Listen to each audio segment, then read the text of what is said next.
Hello बच्चों, आप सबको मेरा प्यार भरा नमस्कार और जय हिंद। कैसे हैं आप सब? आप सबको आज के गुरु नानक जयंती की बहुत बहुत बधाई और शुभकामनाएं।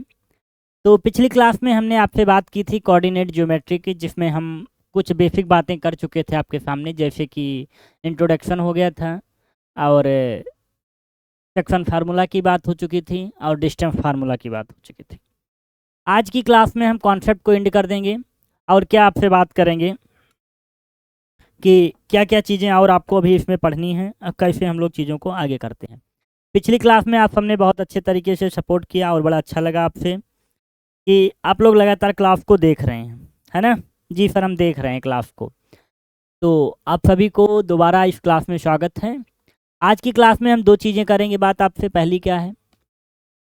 पहली बात आज आपसे होने वाली है सर, क्या थोड़ा बता देते तो हमें अंदाज लग जाता क्या क्या हम आज करेंगे सर। आज आपसे बात होने वाली है, पहले तो आपसे बात होगी आज मिड पॉइंट फार्मूला की, मिड पॉइंट की। ठीक है सर, मिड पॉइंट के बाद क्या करेंगे हम? मिड पॉइंट के बाद हम आपसे बात करेंगे एरिया ऑफ ट्राइंगल की, एरिया ऑफ ट्राइंगल। क्लियर? आज हम केवल आपसे दो टॉपिक की चर्चा करेंगे, एक का नाम होगा एरिया ऑफ ट्राइंगल, दूसरे का नाम है मिड। तो पहले हम बात करेंगे आपके मिड पॉइंट की। तो मिड पॉइंट में क्या क्या चर्चा होने वाली है आपसे?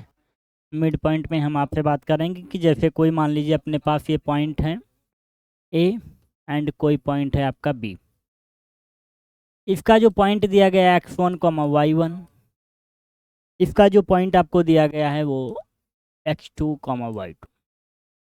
अगर हमें इसका मिड पॉइंट चाहिए सर तो कैसे फाइंड आउट करेंगे? तो मिड पॉइंट,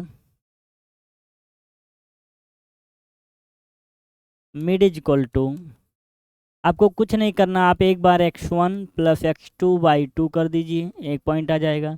दूसरे पॉइंट के लिए x1 y1 प्लस y2 ये जो दोनों पॉइंट्स आपके आएंगे यही आपका होगा मिड पॉइंट। ये ट्रायंगल में भी यूज हो सकता है। कैसे सर? अगर ये ट्रायंगल है तो अगर ये ए है, ये बी है सर, ये डी है या सी है, अगर इन दोनों का पॉइंट निकालना है तो ये है, इन दोनों का मिड पॉइंट ये है, इन दोनों का मिड पॉइंट ये है और इनका मिड पॉइंट ये। तो ये जो पॉइंट हमारा टच हुआ तीनों जगह पे, इसको सेंट्रॉइड बोलते हैं, सेंट्रॉइड, जो कि आईसीएसई बोर्ड का टॉपिक है। सीबीएसई बोर्ड में इस बात को नहीं पढ़ना है, ठीक है? तो आपको पता चल गया कि किसी भी दो पॉइंट्स का मिड पॉइंट कैसे निकालते हैं हम। x1 plus x2/3, y1 plus y2/3। अगर वो 3 पॉइंट्स हैं हमारे तो x3 कर देना, यहाँ पर x3 कर देना, डिवाइड बाई 3 कर देना। इसी को हम एवरेज वैल्यू भी बोलते हैं। क्लियर? ओके। अगली बात टॉपिक क्या है अपना? अगला टॉपिक है sir area of triangle. Area of triangle में अगर आप बात करें क्या क्या होता है, तो एक ये आपका ट्रायंगल दिया है और इसी का एरिया आपको फाइंड आउट करना होता है। ये एरिया, ये जितना साइडेड एरिया है हमारा, अगर इसका एरिया निकालना है हमें ट्रायंगल का, और हमें 3 पॉइंट दिए गए हैं सर। ए का पॉइंट x1 y1 है, बी का पॉइंट x2 y2 है और सी का पॉइंट x3 y3। इसका डेरिवेशन कैसे होता है इसकी अगर हम बात करें आपसे, तो ये जो निकलता है वो मैट्रिक्स के फार्मूले से डिटरमिनेंट से निकलता है। वो ये होता है हाफ x1, एक second, x2 x3 y1 y2 and y3। एक कोऑर्डिनेट मान लेते हैं ये। इसको जब हम सॉल्व करते हैं तो हमारे पास ये फार्मूला निकल के आता है, जो आपको लर्न कर लेना है। सीबीएसई बोर्ड में एक क्वेश्चन फिक्स है, इस पे आना ही आना है। क्लियर? ठीक है सर। तो क्या है formula sir? Half x1 bracket में y2 minus y3 plus x2 bracket में y3 minus y1 plus x3 bracket में y1 माइनस y2। ये आपका है एरिया ऑफ ट्रायंगल। इसके बाद अपना कोऑर्डिनेट इंड होता है और इस टॉपिक के बाद जो कल की क्लास आएगी उसमें हम बात करेंगे आपसे इसके सारे कॉन्सेप्ट के साथ। हम PYQs प्लस में ऐसे क्वेश्चन की बात करेंगे जिसमें हम इन्हीं फार्मूलों का यूज करेंगे। तो काफ़ी बच्चों का कमेंट्स था सर टेक्नोमेट्री लाइए, टेक्नोमेट्री लाइए।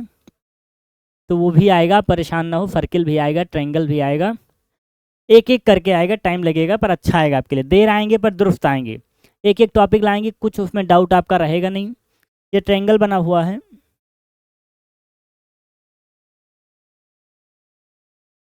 तो उम्मीद करते हैं ये दोनों टॉपिक आपको इजीली समझ में आ गए होंगे, और इस पे रिलेटेड कल हम आपसे क्वेश्चन करते हैं, बेसिक से एकदम एडवांस तक की बात करेंगे। तो इस क्लास को भी आप लोग एकदम कॉन्फिडेंट मजबूत कर लीजिए और कल नोटबुक लेके बैठ जाइए अपने क्वेश्चन के लिए। थैंक यू बच्चों, जय हिंद।